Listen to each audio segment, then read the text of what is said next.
La soberanía empieza por el conocimiento son politicón. América Latina ante el nuevo orden geopolítico. El nuevo tablero latinoamericano, China reescribe las reglas del juego. ¿Cuándo perdió Estados Unidos el control de su patio trasero? No con un golpe dramático ni con declaraciones incendiarias, sino con la construcción silenciosa de puertos, la instalación de antenas 5G y el pragmatismo comercial de una potencia que construye mientras otros amenazan.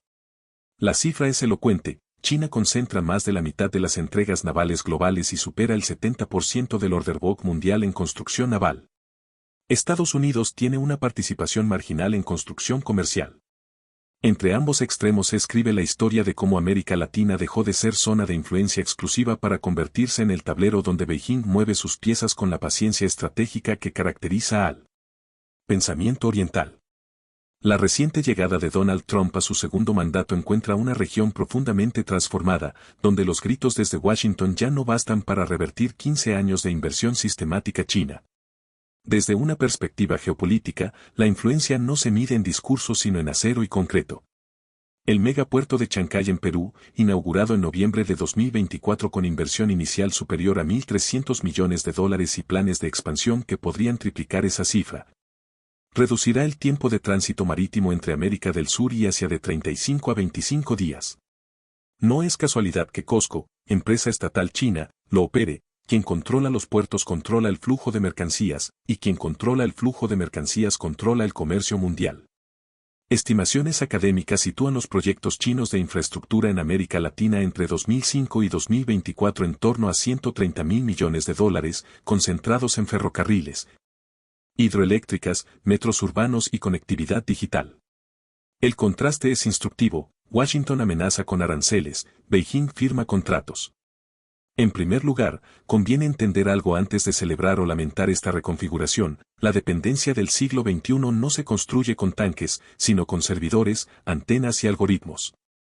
Chile, Brasil y Uruguay muestran ventaja relativa en digitalización económica en la región.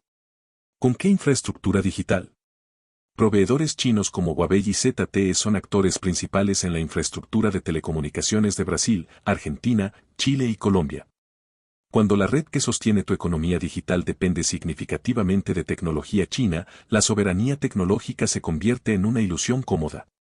La construcción naval es la metáfora perfecta de este desplazamiento, incluso en sectores estratégicos, las cadenas de suministro globales, donde China pesa decisivamente, limitan la autonomía industrial de Occidente.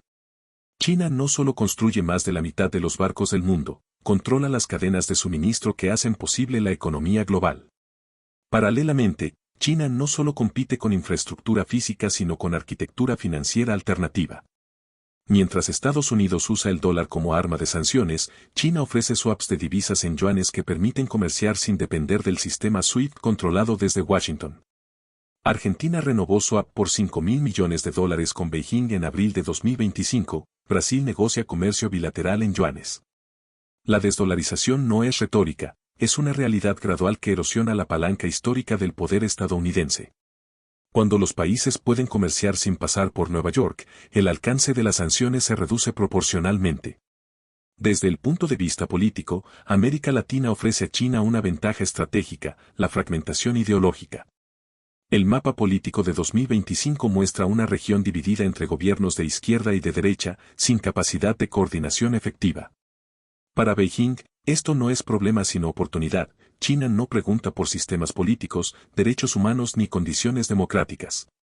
Pregunta cuánto litio tienes, dónde construye el puerto y cuándo firma el contrato. Venezuela chavista recibe préstamos por petróleo que superan los $60.000 millones. Argentina bajo Milei renueva swaps pese a retórica anticomunista. Chile profundiza tratados independientemente del color político.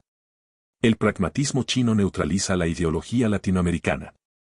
Ante esta coyuntura, el World Economic Forum identifica la confrontación geoeconómica como el riesgo número 1 a corto plazo para 2026.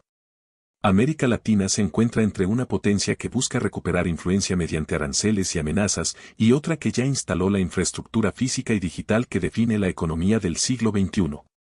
¿Qué sucede si Estados Unidos sanciona países con puertos operados por empresas estatales chinas? ¿Qué pasa si Beijing corta acceso a tecnología 5G? ¿Qué ocurre si la tensión por Taiwán obliga a elegir bandos?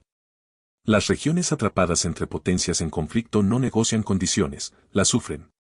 El regreso de Trump promete aranceles masivos y retórica del America First. Pero China lleva 15 años de ventaja y la infraestructura no se construye con amenazas. El comercio entre China y América Latina alcanzó 489.000 millones de dólares en 2023, mientras que con Estados Unidos superó el billón de dólares según datos aduaneros regionales. La brecha con China se reduce consistentemente cada año. Más revelador aún, mientras China invierte en puertos y redes de telecomunicaciones, Estados Unidos ofrece programas antinarcóticos y condicionalidades democráticas que la región interpreta como injerencia. La pregunta no es si Estados Unidos puede recuperar influencia, sino si está dispuesto a competir con inversión y no solo con intimidación. En ese sentido, América Latina enfrenta tres opciones, ninguna cómoda.